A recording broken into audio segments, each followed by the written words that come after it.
سؤال: كيف نقول عن القديس مرقس إنه ناظر الإله مع أنه وقت الصلب لم يوجد إلا يوحنا والمريمات؟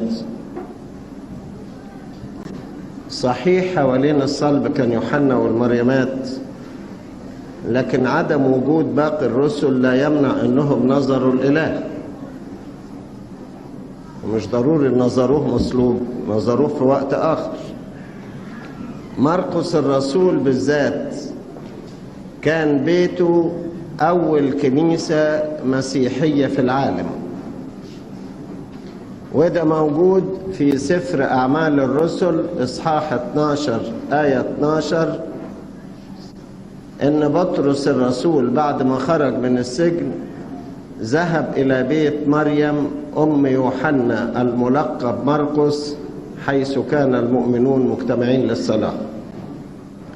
وبيته كان فيه علية صهيون، وبيته فيه المسيح غسل أرجل التلاميذ، وفيه أقام الفصح وأعطى سر الإفخارستية، فطبعا كان ناظر الإله.